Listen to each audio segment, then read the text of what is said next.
Hello दोस्तों, आपके अपने YouTube channel AL big study में आप सभी का स्वागत है।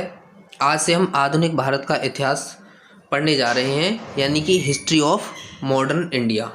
आपने सुना होगा कि भारत के समुद्री मार्ग की खोज वास्को डी गामा ने 1498 ईस्वी में की थी। 1498 ईस्वी में की थी भारत के समुद्री मार्ग की खोज। तो दोस्तों ये देखते हैं कि यूरोपियों को क्यों पड़ी थी भारत के समुद्री मार्ग की जरूरत। मतलब समुद्री मार्ग की जरूरत क्यों पड़ी थी, क्या व्यापार में क्या बाधाएं आ गई थी, इसीलिए समुद्री मार्ग की जो है जरूरत पड़ी थी।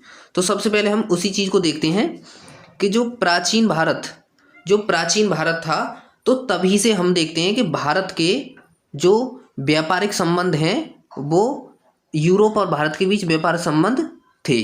क्योंकि आपने सुना होगा कि गुजरात में लोथल बंदरगाह से व्यापार हुआ करता था। तो प्राचीन काल से ही भारत के व्यापारिक संबंध यूरोप से रहे हैं। भारत व यूरोप के बीच जो व्यापार होता था वो दो मार्गों के द्वारा व्यापार होता था। अब कौन कौन से दो मार्ग हैं जिनके द्वारा व्यापार होता था? तो पहले मार्ग की बात करें, फर्स्ट रूट की बात करें, तो पहला मार्ग था स्थल मार्ग था, यानी कि ये जमीन से हुआ मार्ग था। ये जो स्थल मार्ग था ये भारत, फिर उसके बाद पाकिस्तान, पाकिस्तान के बाद फिर अफगानिस्तान, अफगानिस्तान के बाद ईरान, ईरान के बाद इराक, इराक के बाद तुर्की, और तुर्की के बाद एंट्री होती थी यूरोप में, और वहीं से सारा का सारा जो व्यापार था वो चल रहा था। तो इस मार्ग से होता हुआ व्यापार होता था। दूसरे मार्ग की बात करें, दूसरे मार्ग की अगर बात करें तो दूसरा मार्ग है कि फारस की खाड़ी। फारस की खाड़ी, जो फारस की खाड़ी है उससे होकर के व्यापार हुआ करता था। दूसरा मार्ग ये था। ये दूसरा जो मार्ग था फारस की खाड़ी, जो किसके नियंत्रण में थी? ये अरब लोगों के नियंत्रण में थी, अरब देश के नियंत्रण में ये थी, जो कि अत्यधिक टैक्स वसूलते थे। यहाँ से जो टैक्स वसूला जाता था, यानी कि अरब देश के लोग जो हैं वो टैक्स बहुत ज़्यादा वसूलते थे व्यापार करने वाले लोगों से। तो हुआ क्या था कि फिर भी ये व्यापार जो है वो चल रहा था, क्योंकि कोई मार्ग दूसरा था नहीं, यही दूसरे मार्ग थे, इसके अलावा तीसरा मार्ग कोई था ही नहीं। तो उसके बाद क्या होता है कि ये व्यापार धीरे धीरे ऐसे ही चलता रहता है। ये व्यापार ऐसे ही चलता रहता है। लेकिन बात देखेंगे यहाँ यूरोप में, जो यूरोप का क्षेत्र है, यूरोप का जो क्षेत्र है वहाँ पर एक साम्राज्य चलता था जिसका नाम था रोमन साम्राज्य। ये यूरोप महाद्वीप में ये साम्राज्य चलता था, रोमन साम्राज्य। इसके बाद देखेंगे कि तुर्की जो देश है, तुर्की देश में एक साम्राज्य चलता था जिस साम्राज्य का नाम था उस्मानिया साम्राज्य। तो यूरोप में रोमन साम्राज्य चलता था और तुर्की में उस्मानिया साम्राज्य चलता था। किसी कारण से उस्मानिया साम्राज्य ने हमला आक्रमण कर दिया, किसके ऊपर? रोमन साम्राज्य के ऊपर। तो जब उस्मानिया ने युद्ध करके रोमन साम्राज्य को क्या कर लिया? रोमन साम्राज्य के एक भाग को जीत लिया, जिस भाग का नाम है कुस्तुनतुनिया। कुस्तुनतुनिया वाला भाग जीत लिया, जिसको बोलते हैं कुस्तुनतुनिया क्षेत्र। आज की दृष्टि से इसे इस्तांबुल बोला जाता है, जो किसके आज भी वर्तमान में भी ये किसके कब्जे का है? ये कुस्तुनतुनिया किसके कब्जे में? आज भी वर्तमान स्थिति में ये तुर्की के कब्जे में है। और ये जो कुस्तुनतुनिया ये यूरोप महाद्वीप में पड़ता है, लेकिन तुर्की देश जो है, तुर्की देश वो एशिया महाद्वीप के अंतर्गत आता है। तो इस प्रकार से अब तुर्की में उस्मानी साम्राज्य ने कुस्तुनतुनिया पर क्षेत्र पर क्या कर लिया? अपना अधिकार कर लिया। और जब इसने ये अधिकार किया तो वहां पर इसने अपने टैक्स बढ़ा दिए। टैक्स में क्या कर दी? टैक्स में इसने वृद्धि कर दी उस्मानिया साम्राज्य ने। जब उस्मानी साम्राज्य ने टैक्स में जब वृद्धि कर दी, तो जब वृद्धि की उस्मानी साम्राज्य ने टैक्स में, तो क्या हो गया? ये व्यापार जो है लगभग बंद सा हो गया। देखो प्राय शब्द लगा हुआ है, प्राय का मतलब है लगभग ये बंद सा होने लगा था, या बंद सा हो ही गया था, कुछ व्यापार इसमें चल रहा था।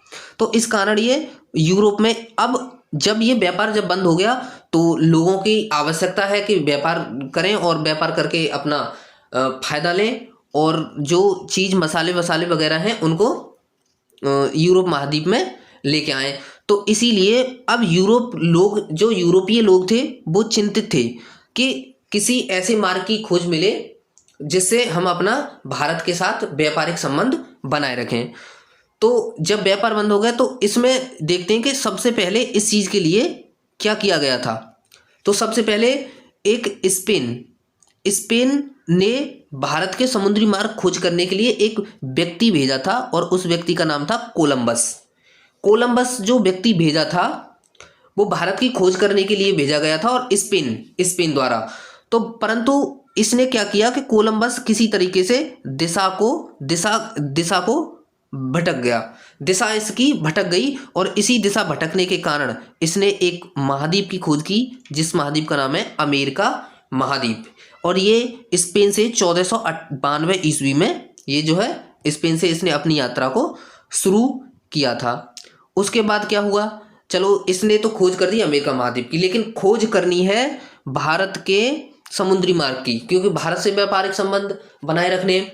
तो इसके बाद क्या हुआ कि पुर्तगाल का ही एक राजा था, पुर्तगाल का ही एक राजा था जिस राजा का नाम था प्रिंस हेनरी। ये पुर्तगाल का राजा था। तो इसी ने एक व्यक्ति भेजा था, एक व्यक्ति जिसका नाम है बार्थोलोम्यू डियाज। ये प्रिंस हेनरी के नेतृत्व में भेजा गया आदमी था जिस आदमी का नाम था बार्थोलोम्यू डियाज। जब बार्थोलोम्यू डियाज अफ्रीका महाद्वीप के तट से होते हुए दक्षिण अफ्रीका जो देश है उसका एक द्वीप पड़ता है, उस द्वीप का नाम है उत्तमासा द्वीप तक ये पहुंच जाता है। लेकिन इसको लगता है कि अब भारत मिलने वाला नहीं है, इसीलिए ये अपनी यात्रा को वहीं से क्या कर लेता है, वापस कर लेता है। और इसने अपनी यात्रा की थी वो 1486 में इसने अपनी यात्रा शुरू की थी। अब जो उत्तमासा द्वीप है इसी को केप ऑफ गुड होप कहा गया, आशा का द्वीप कहा गया कि एक हमें आशा मिल गई कि अब भारत मिल सकता है। तो इसी क्रम में ये देखा गया था। अब 1497 ईस्वी में देखो, भारत की खोज करने के लिए 1497 ईस्वी में पुर्तगाल से ही एक आदमी भेजा गया था, दूसरा व्यक्ति भेजा गया था जिस व्यक्ति का नाम था वास्को डी गामा। ये किसने भेजा था, ये भेजा था अमेनुअल प्रथम की सहायता से। जो बार्थोलोम्यू डियाज भेजा गया था वो प्रिंस हेनरी के द्वारा भेजा गया था और जो वास्को डी गामा भेजा गया वो किसके नेतृत्व में भेजा गया है, राजा अमेनुअल की सहायता से ये भेजा गया है। और ये 1497 ईस्वी में इसने पुर्तगाल से अपनी यात्रा शुरू की और भारत के समुद्री मार्ग की खोज में ये निकल जाता है। अब ये भारत की समुद्री खोज में निकलता है तो जब ये आते ये वहीं आ जाता जहां बार्थोलोम्यू डियाज आया था। तो बार्थोलोम्यू डियाज आया था उत्तमासा द्वीप तक, इसके बाद ये भी उत्तमासा द्वीप पर आ गया वास्को डी गामा। तो वास्को डी गामा जब उत्तमासा द्वीप तक आ गया, केप ऑफ गुड ऑफ भी बोलते हैं उसे, तो यहीं पर इस वास्को डी गामा की मुलाकात एक अब्दुल मनीक नाम के व्यक्ति से होती है और अब्दुल मनीक व्यक्ति ही इसकी सहायता करता है और सहायता करके ये वास्को डी गामा पहुंच जाता है भारत के राज्य केरल के कालीकट बंदरगाह पर ये पहुंचता है। अब कालीकट बंदरगाह जैसे ही पहुंचता है तो वहां पर जो केरल का राजा हुआ करता था वो था जैमुरिन। अब जैमुरिन और ये एक ब्राह्मण शासक था, जैमुरिन एक ब्राह्मण शासक था। तो इसका ये स्वागत करता है जैमुरिन उसका वास्को डी गामा का, और मसालों की अनुमति प्रदान करता है कि आप मसाले ले जा सकते हैं। तो वास्को डी गामा मसाले लेने आया था और मसाले लेकर वापस पुर्तगाल चला जाता है। वापस ये जब पुर्तगाल जाता है तब ये जिन मसालों को ये भारत से ले गया था उन मसालों को ये वहाँ पर जाकर बेचता है और मसालों को बेचने पर इसको 60 गुना लाभ होता है। इसको जब ये यूरोप महाद्वीप के देशों में जब बेचता है तो 60 गुना इसको क्या होता है, 60 गुना इसको लाभ होता है। उसके बाद क्या है, 1498 ईस्वी में पुर्तगाल में एक कंपनी स्थापित की जाती है। पुर्तगाल में एक कंपनी स्थापित की जाती है 1498 ईस्वी में की जाती है ये, और इस कंपनी का नाम है एस्तोदो दा इंडिया की स्थापना की जाती है पुर्तगाल में। अब जो वास्को डी गामा देखते हैं कि वास्को डी गामा जो भारत आया था तो वो जिन जहाज़ों के साथ आया था उन जहाज़ों के नाम है गैब्रियल, राफाएल और वेरियो। बेरियो, ये इन जहाज़ों के नाम हैं। अच्छा, इसके बाद एक आदमी और आता है पुर्तगाल से ही, 1500 ईस्वी में एक आदमी और आता है पुर्तगाल से ही, जिसका नाम है पेड्रो अल्वारेज, और ये भी पुर्तगाल देश से ही भारत आता है। इसके बाद क्या है, 1502 वो साल है जिसमें जो वास्को डी गामा 1498 में भारत आया था, वो दोबारा से पुनः भारत की यात्रा होती है उसकी, 1502 ईस्वी में भारत पुनः आता है। इसके बाद 1503 में कोचीन जो जगह है वो केरल में पड़ती है, और कोचीन में ही पुर्तगालियों की प्रथम फैक्ट्री की स्थापना की जाती है। ये क्वेश्चन पूछा जाता है कि भारत में पुर्तगालियों की प्रथम फैक्ट्री कहाँ पर स्थापित की गई थी, तो उसका कहाँ पर स्थापित की गई, तो कोचीन में। कोचीन नहीं आएगा तो केरल आएगा, क्योंकि कोचीन क्षेत्र केरल में पड़ता है। अगर डेट पूछे, समय पूछे कौन सी साल में, तो उस समय का नाम है 1503 उस समय का नाम है। इसके बाद देखते हैं, अब जब यहाँ पर पुर्तगालियों की जब प्रथम फैक्ट्री स्थापित हो गई, तो पुर्तगाल की जो सरकार थी उसने अपना गवर्नर भेजने स्टार्ट कर दिए। 1505 से अपने गवर्नर नियुक्त करके भारत वो भेजने लगा।